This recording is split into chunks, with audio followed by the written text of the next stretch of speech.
Welcome back. I hope you're all still there. This is lesson 19, Proverbs. This is part 3. This is the long part of the lesson, so I'm going to try not to get bogged down. But those 6 elements, Bordeaux suggests there are 6 elements for Proverbs: knowledge, imagination, discipline, piety, order, and morality. Wisdom is concerned with the formation of character. It's a guide for action and for speech. Wisdom is intended to shape who you are. So it's not a question of just learning Proverbs. It's a question of letting them change your very nature, letting them draw you in. A son who insults his father or mother, his lamp will be put out. Wisdom is knowledge. And this knowledge takes the form of an observation of the world, which is then encapsulated into words, but it might be learned by others. Therefore, wisdom is an expression of natural theology.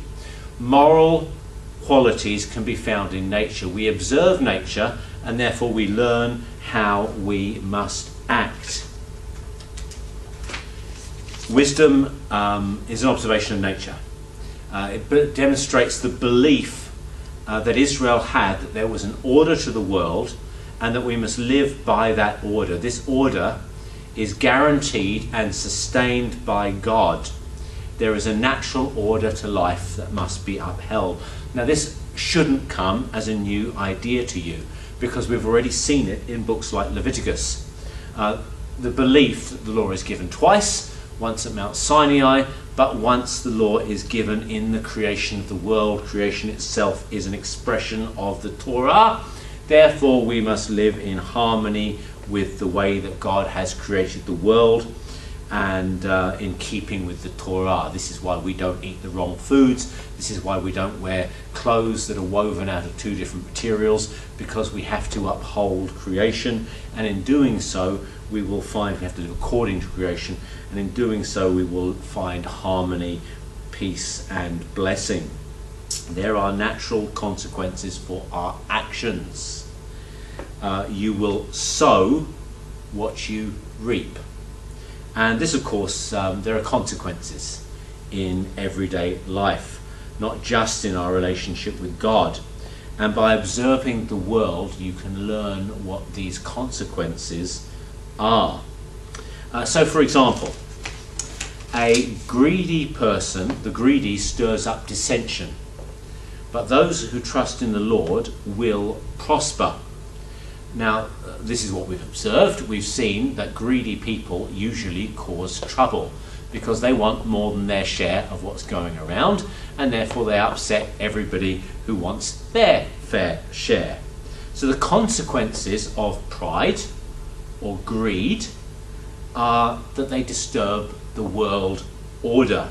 Therefore, they cause strife. A greedy person is living out of the order of creation that God has created. Those who trust in the Lord do not disturb this order. They live in harmony with it. Therefore, they will prosper. Israel's worldview caused them to see themselves as part of the created order and sustained by that order in a much greater extent than we do. Perhaps we have got something to learn from the greenies in this regard. Now, this idea that what you reap, what you sow, is actually core to the idea of Proverbs, that there is a direct connection between the two. Now, hold on, because we're coming to this. It is, however, a limited observation.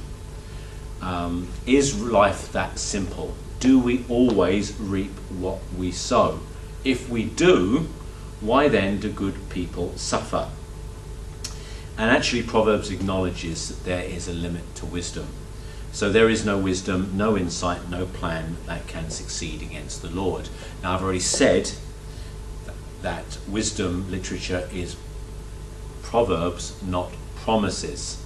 So the direct connection between cause and effect is not quite what it might seem. It's not actually always there. Wisdom literature has limits. It does not contain all the potential experiences, and in fact nothing is certain. This idea that if you act in one way, a certain outcome will come, is called the retribution principle. So if you live right, then you will live long. If you live right, then you will live blessed. Good people get good things.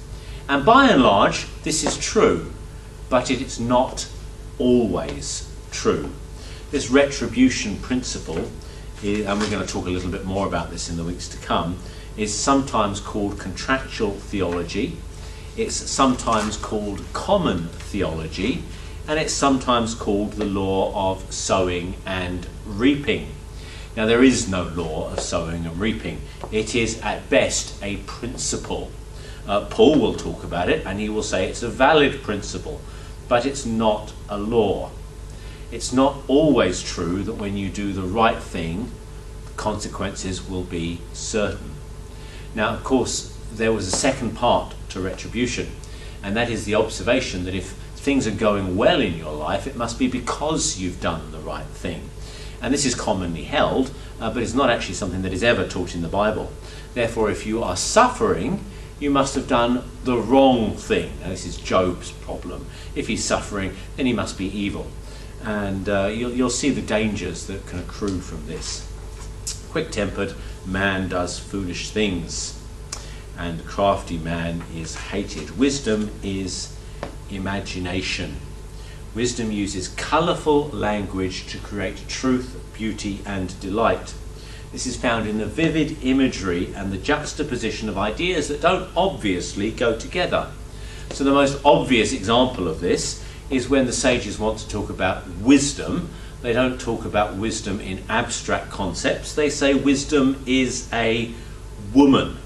They've actually come up with a live, living metaphor, a creative metaphor. And in doing this, the sages create a symbolic world. Rhetoric is used for persuasion.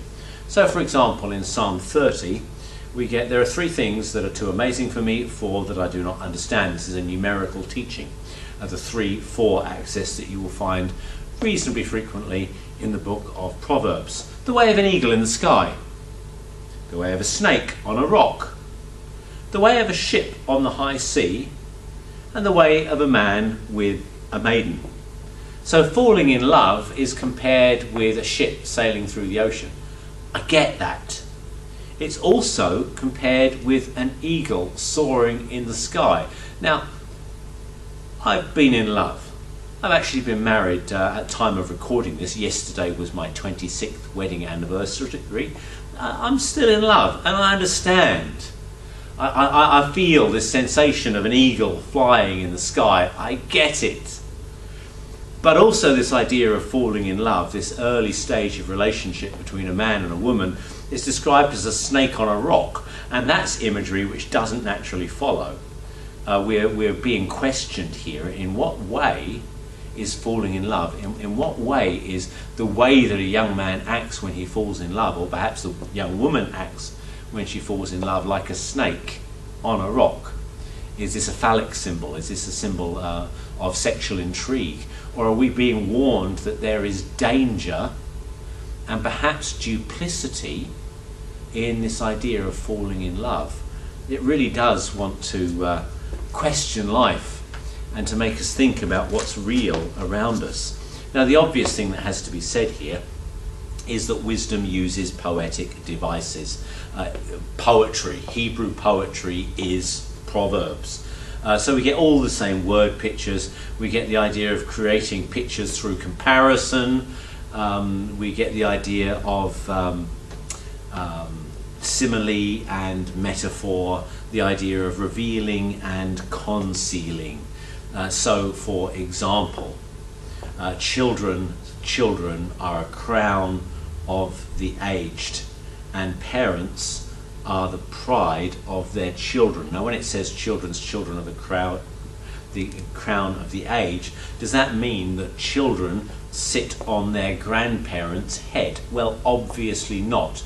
We've got two ideas that are being compared. We know something about crowns, we know something about grandchildren, we know something about grandparents, and we're being asked to compare all those things together. It's standard rules of poetry. Another example, the words of a gossip are like choice morsels. They go down into the innermost parts. Now, you don't eat gossip, at least not in a physical way. You obviously do in a metaphorical way. But we know something about gossip, and we know something about food, and we're being asked to compare the two and learn about gossip from what we know about food. The imagery is ambiguous.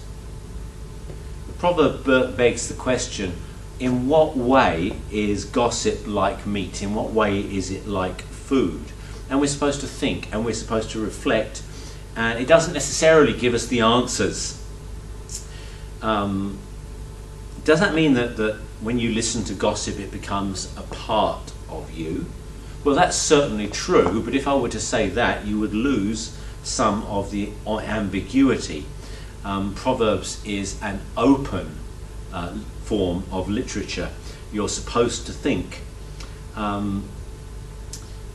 When you hear gossip, you can't unhear it.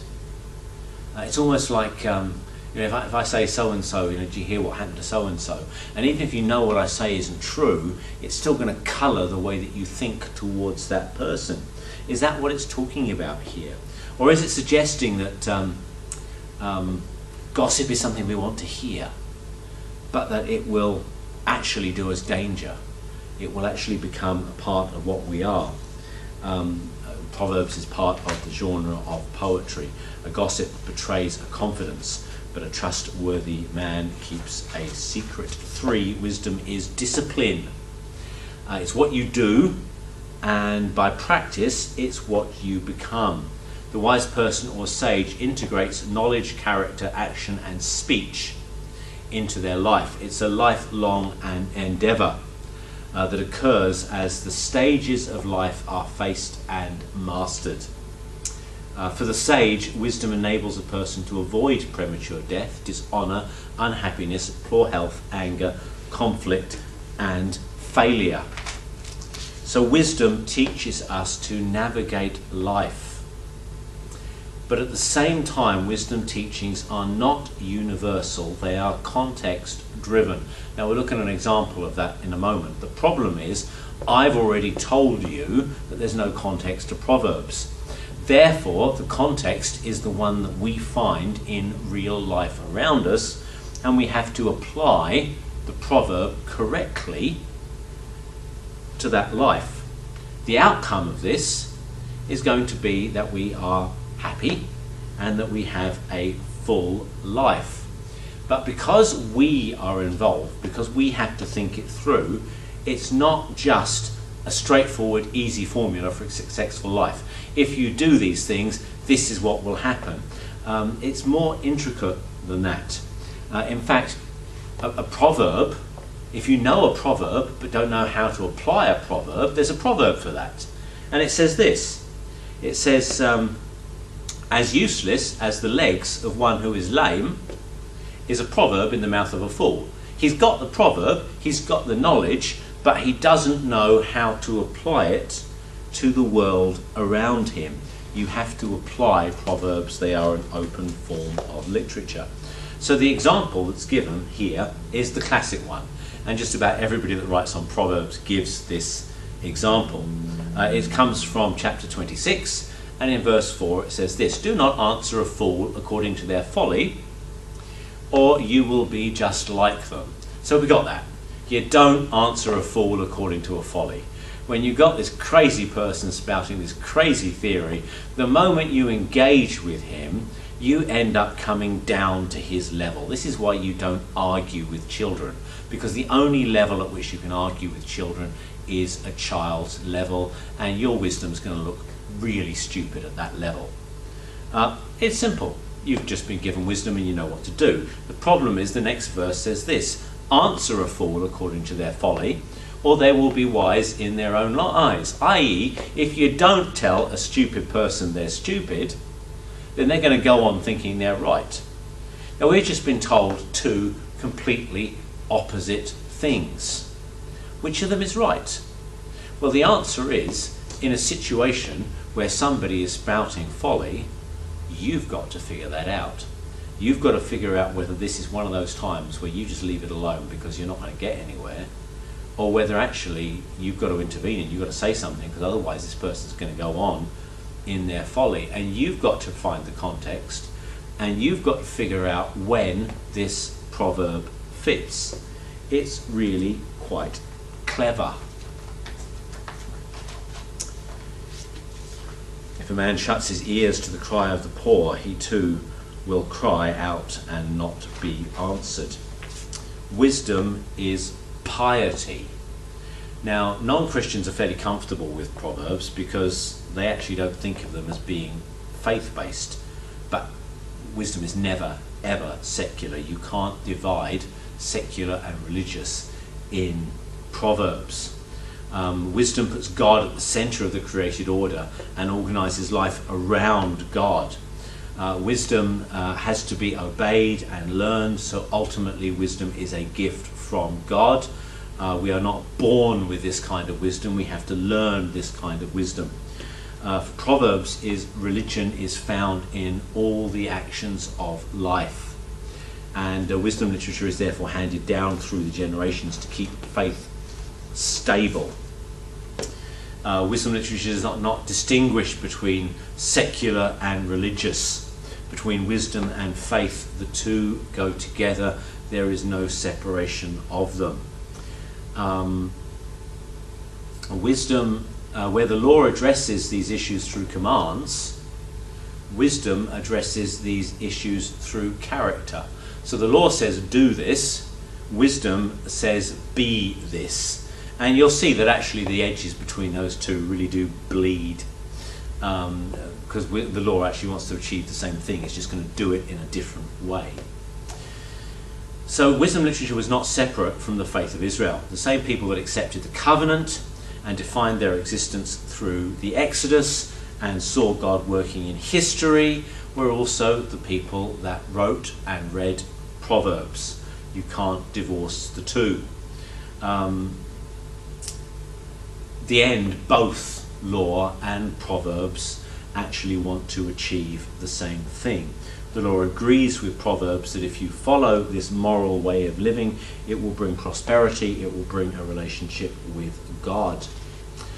The law addresses behaviour, wisdom addresses character. Do not be a fool and disobey your parents. Be smart and accept creation. I quoted that to my kids every day growing up. I didn't, that was a lie. Wisdom is about order. Wisdom, there is an order to the world and we've got to live according to it. This is the core of what's going on. And the order is inherent in the way that God creates the world. It's not only in the physical world but also in ethic and moral judgment. Humans are not born with wisdom, they have to be taught it. So wisdom says be in harmony with God, the cosmos, human society and the self. To this extent, wisdom is a second stream of faith within the Hebrew canon. You'll discover that covenants, the promises, the patriarchs, the law, Israel's history, sacrifice and atonement are just not found in the book. It's a second stream of thought, but we've already seen it's a second stream of thought that is very much in agreement.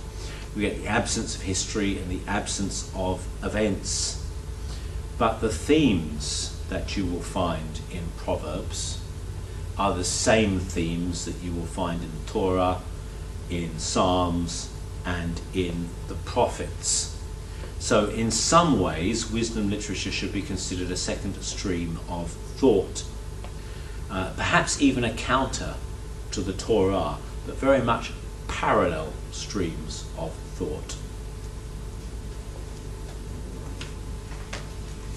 Wisdom addresses the individual, not the group. The law fundamentally addresses the group. Prophetic literature fundamentally addresses the group. Wisdom addresses the individual. It's one of the major differences. Yahweh and wisdom. The wisdom that we're talking about here is Yahweh's wisdom, because he is the one who has created the world through wisdom. And blessing and health and all the results that come from following wisdom actually come from God. So wisdom is an expression of God's love. Wisdom is the way that God rules and judges the world, the way that he looks out for the poor and for the oppressed.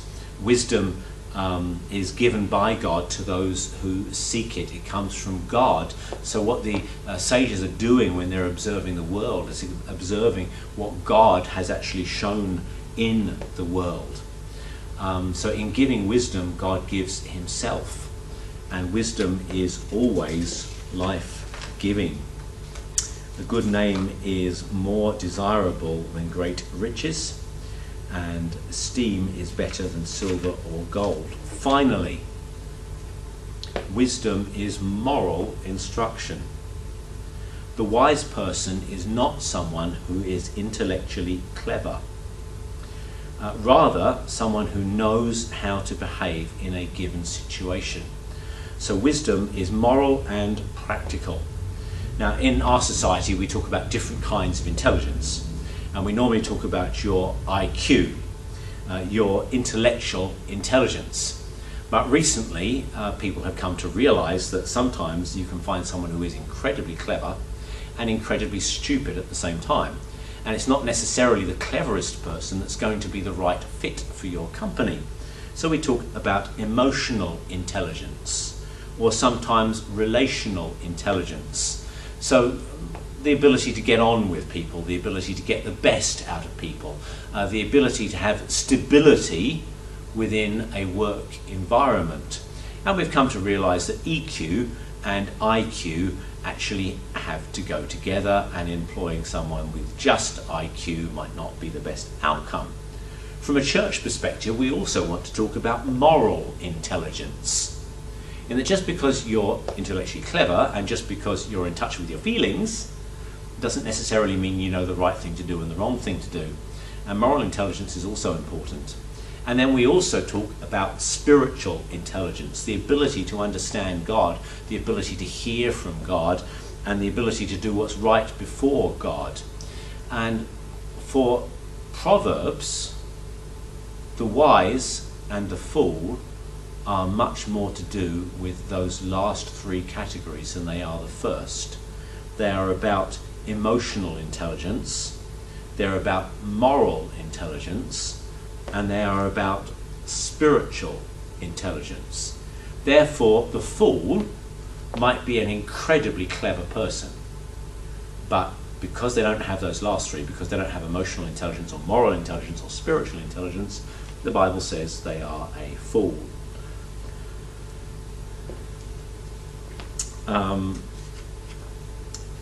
Personal morality, personal freedom, personal integrity. Where the law tended to see the community, wisdom sees the individual. Virtues within wisdom: understanding, prudence, discretion, righteousness, judgment, restraint in speech, control of passions, which I've said is often used, patience is often used as a shorthand for that, forbearance, avoiding strife, generosity of spirit. Wisdom is about making the right decisions. Proverbs are to do with building your character. Proverbs are not about good advice, but more formation of who you are. It's not about what you do, it's rather about who you are. So they're about faithful living, not just right living. So don't read Proverbs to get what you can get from them. Read Proverbs to change who you are.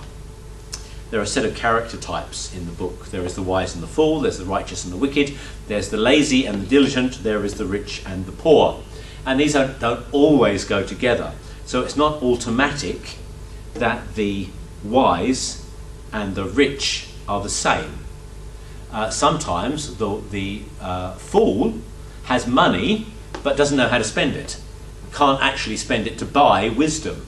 They don't naturally go together, which again suggests to us that this idea of retribution, that the righteous always get good things, doesn't necessarily always work. You get different standard sets of understanding. So father, mother, son, slave equals a household, friend, neighbour, king and woman equals society. And as a whole, it's a sensory book. So we get emphasis on things that you see, things that you eat, body parts, ear, eye, mouth, foot, etc.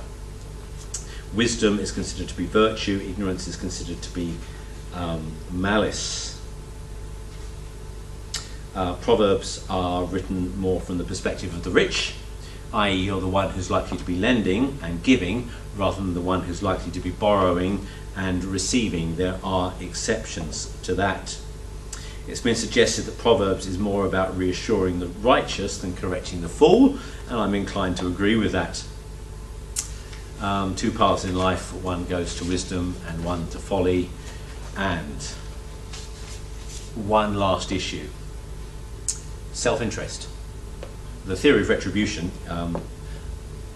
you reap what you sow, tends to open up this issue of self-interest. Am I doing this because I love God, or am I doing this because I want to be blessed? And wisdom literature actually does use self-interest. It actually says, look, this is what you're going to get if you act this way. But of course we've got to look at our motivations, and we've got to actually consider whether that should be the way it is. Whether we do what's right because we love God, or whether we do what's right because we're going to get blessed for it. And that's a really important question. In the book of Proverbs, not all the outcomes are tangible. There are less tangible outcomes: peace, joy, respect, contentment. And for me, these are the things that I'm aiming for more than I'm aiming for wealth.